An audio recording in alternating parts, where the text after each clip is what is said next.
कुछ इस प्रकार से आपको लोग बैठे दिखाई दे रहे हैं। पूरे हल्द्वानी में नहीं, हल्द्वानी रेलवे स्टेशन के नजदीक क्षेत्र जो है वहां एक बसी हुई बस्ती है, एक कॉलोनी कहिए या फिर अवैध कॉलोनी कहिए। अवैध क्यों कहिए? क्योंकि केस असल में वैध वर्सेस अवैध का ही चल रहा है। ठीक है, हम तो जज है नहीं, तो कोर्ट जो फैसला करेगी, कौन सी कोर्ट? Supreme court. आज फैसला होने वाला है, सुनवाई होने वाली है। तो फैसला आज हो पाएगा या नहीं, थोड़ा सा गलत स्टेटमेंट है ये। आज सुनवाई करेगी सुप्रीम कोर्ट किस मसले पर कि ये जो कॉलोनी में लोग दिख रहे हैं ये सही है या गलत। आपको यहां पर ये जो बोर्ड दिख रहा है ये हल्द्वानी स्टेशन को दिखाने वाला बोर्ड है। रेलवे स्टेशन पर जब आप कभी जाएंगे तो आपको इस तरह का बोर्ड दिखाई देगा। भारतवर्ष को अगर आप देखें तो सबसे इंपॉर्टेंट जो चीज है वो है रेलवे की भूमि पर होने वाला एनक्रोचमेंट। आप पूरी रेल यात्रा कहीं से भी करते हुए निकल जाइए, रेल की पटरियों के किनारे अवैध बस्तियां जो है वो बहुत बड़ी मात्रा में बसी हुई हैं। इसको देखने के दो तरीके हैं, दो एंगल्स हैं। कुछ लोग इस बात को इस तरह से देखते हैं कि भारत में देख लीजिए कितनी ज्यादा असमानताएं हैं, इस वजह से लोग झुग्गी झोंपड़ियों में रहने के लिए मजबूर हैं। वहीं दूसरी तरफ एक एंगल ये कहता है कि पूरे देश में रेलवे की जो भूमि है उस पर कब्जा आसान था, तो इसलिए एनक्रोचमेंट करते हुए इस आसपास के क्षेत्र में जो अवैध प्रवासी कहिए, जो एक राज्य से दूसरे राज्य में अवैध तरीके से रहने चले आए, जिनके पास में कोई पट्टा तो नहीं था लेकिन उन्होंने घर बना लिया, तो वो कहां बनाया? तो वो रेलवे की भूमि पर बनाया। ठीक है, तो असल मायने में ये कोई दूसरे देश के लोग नहीं है, एक ही देश के लोग हैं, काम करने के लिए इधर से उधर जाते हैं, लेकिन जब जगह नहीं मिलती रहने की तो रेलवे की जो भूमि होती है, जो खाली पड़ी भूमि होती है, उस पर बना करके झुग्गी रहने लगते हैं। अगर आप दिल्ली स्टेशन पर भी जाएंगे तो पूरे रास्ते आपको चारों तरफ, अगर मतलब रेलवे के दोनों तरफ लाइन पर आप देखेंगे तो वहां पर आपको अवैध बस्तियों का निर्माण होता हुआ दिखाई देगा। निर्माण होता हुआ क्या मतलब, एग्जिस्ट करती हैं ऑलरेडी, वहां पर लोग रहते हुए दिखाई देंगे। ठीक है, कुछ इस तरह का नजारा सामान्यतः रेलवे की भूमि के आसपास दिखाई पड़ता है। अगर आप इस जगह को ध्यान से देखें, थोड़ा सा कंजेस्टेड एरिया आपको दिख रहा है, रेलवे की पटरी के किनारे आपको यहां पर बने हुए मकान दिखाई दे रहे हैं। इस भूमि में यह निर्माण जो है इसके जस्ट साइड में शायद विजिबल हो तो आपको ना एक नदी का सा हिस्सा दिखाई देगा। एक मिनट, अब शायद ये विजिबल हो, ये नदी का एक हिस्सा सा बना हुआ दिखाई दे रहा है। इट इज नॉन एज गोला नदी।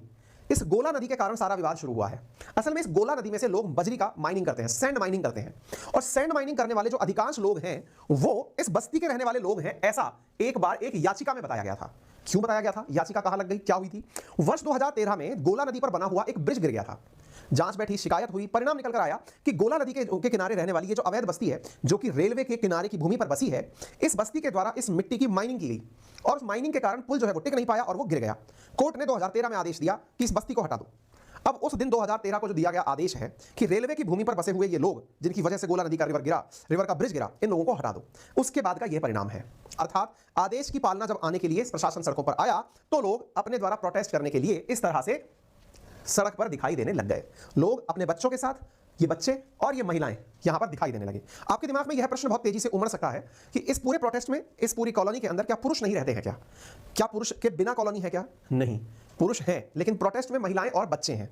इसके पीछे के ऊपर काफी राजनीति हो रही है। क्या कि महिलाएं जो हैं वो शाहीन बाग से मैच करना आसानी से दिखाई देती हैं, नंबर एक। दूसरा, अगर आप इनके पहनावे को गौर करें तो एक बात बहुत सिंबॉलिकली समझ में आ रही है कि ये मुस्लिम महिलाएं हैं।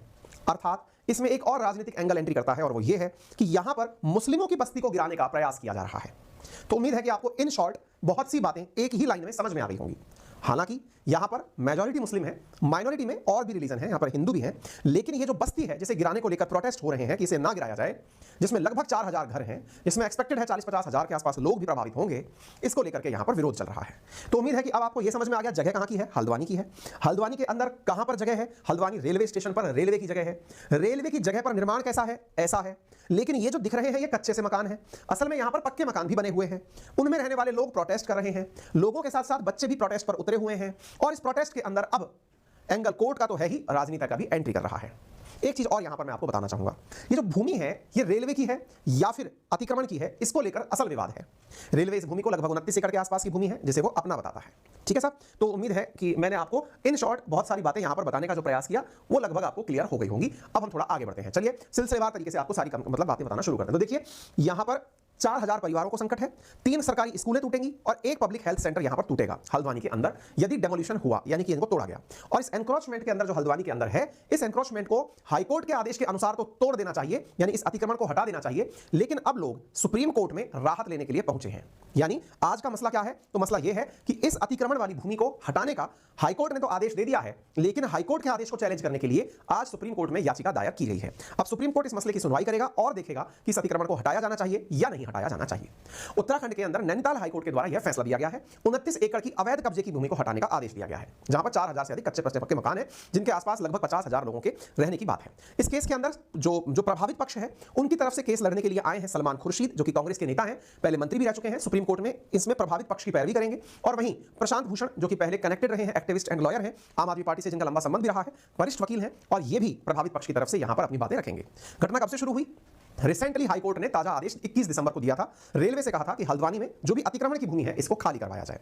उसके बाद में additional division rail manager ADRM administrative officers के साथ में यहां पर लगे हुए एनक्रोचमेंट को हटाने के लिए पहुंचते हैं और वो तस्वीरें वायरल होती हैं। उसके बाद से लोगों का प्रोटेस्ट शुरू हो जाता है। लोगों के प्रोटेस्ट में जो सबसे इंपॉर्टेंट चीज थी वो ये थी कि भाई जब लोग यहां पर प्रोटेस्ट कर रहे हैं क्योंकि प्रशासन अपन को केवल और केवल ऑर्डर की पूर्ति के लिए यहां पर आया हुआ है कि भाई अगर हमको आदेश दिया गया है कि जगह खाली करानी है तो जगह खाली कराने के लिए हमें क्या क्या तरीके अपनाने होंगे, यहां पर पूरी चीजें चल रही हैं। ठीक है, अच्छा अब चूंकि यहां पर सब तरह के पद वो बने हुए हैं तो एक चीज यहां पर निकल के आती है और वो ये है कि कुछ लोगों का तो कहना है कि साहब यहां पर जो घर बने हुए हैं उन घरों पर अतिक्रमण तो आपकी जो भाषा में है वो तो ठीक है, लेकिन असल मुद्दा ये है कि यहां पर लोगों का जो मानना है, एक मिनट,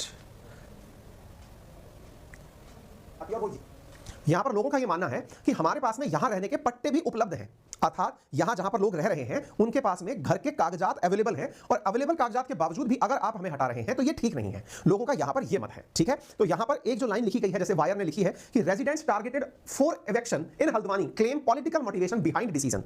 वायर इस खबर को लिखता है कि यहां पर मुस्लिम मेजॉरिटी है इस क्षेत्र के अंदर, इसलिए उन्हें टारगेट किया जा रहा है इस जगह के अंदर, वन भूलपुरा के अंदर। ये लोग यहां रहने आ कैसे गए, तो इसके पीछे की कहानी बताई जाती है कि आजादी के समय की कहानी है। कहा जाता था बोले पहले यहां पर लकड़ी का काम जब होता था तो यूपी से बड़ी मात्रा में लोग यानी रामपुर, मुरादाबाद, बरेली के आसपास के जो लोग हैं वो इस लकड़ी के काम को करने के लिए हल्द्वानी वाले क्षेत्र में आकर रहते थे और रेलवे की जो लगभग 29 एकड़ जो भूमि है इस पर उन्होंने रहना शुरू कर दिया था। असल में जब काम करने यहां आए तो काम करने आए मजदूरों की भांति और मजदूरों की भांति यहां आकर के रेलवे की जो जमीन थी उसी पर इन्होंने रहना शुरू कर दिया। रेलवे की भूमि पर रहते हुए इनकी 3 बस्तियां बन गई, एक बन गई गफूर बस्ती, एक बन गई ढोलक बस्ती और एक बन गई इंदिरा नगर के नाम से बस्ती। वर्तमान में यहां पर 4 सरकारी स्कूल, 11 निजी स्कूल, 1 बैंक, 2 ओवरहेड पानी के टैंक और 10 मस्जिद और 4 मंदिर हैं। अब मुद्दा यह है, लोगों का जो तर्क है कि जब सरकार ने यहां पर इतनी सारी सुविधाएं विकसित की, भाई सरकारी स्कूल यहां बनाया, यहां पर हॉस्पिटल बनाया, यहां पर मस्जिद, स्कूल्स ये सब बनवाई, तो ऐसी स्थिति में यहां पर पहले सरकार को यह नजर क्यों नहीं आया कि यह काम सरकारी भूमि पर है या कब्जे की भूमि पर? भाई लोग रह रहे हैं तभी तो आपने स्कूल बनाए ना। तो इसमें फिर मामला निकल कर आता है रेलवे की भूमि वर्सेस राज्य सरकार की भूमि का। तो देखिए इसमें मसला यह है कि लोगों का तर्क है कि यह राज्य सरकार की नजूल भूमि है। नजूल भूमि का मतलब गैर कृषि योग्य, यानी इस पर खेती नहीं होगी, राज्य सरकार ने निकाल करके इस भूमि को रखा हुआ है। रेलवे का कहना है कि यह हमारी भूमि है और रेलवे के पास इसके कागजात हैं। जब रेलवे के अधिकारियों से पूछा जाता है कि यह क्या है तो उनका कहना है कि पूरे देश की समस्या है, ये पूरे देश के अंदर रेलवे की पटरियों के किनारे जबरदस्त अतिक्रमण है रेलवे की भूमि पर, तो उसको हटाना तो हमारी जिम्मेदारी है। अब हटाएंगे तो विरोध होगा ही क्योंकि उसके ऊपर अवैध बस्तियां बस गई हैं।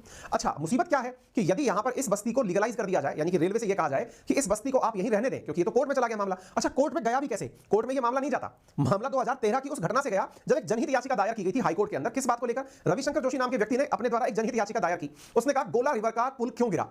बोले गोला रिवर का पुल कहां है? बोले गोला रिवर देखो ये रही गोला रिवर, जो कि ग्राम गंगा नदी की सहायक नदी है, हल्द्वानी के अंदर से बहती हुई आती है।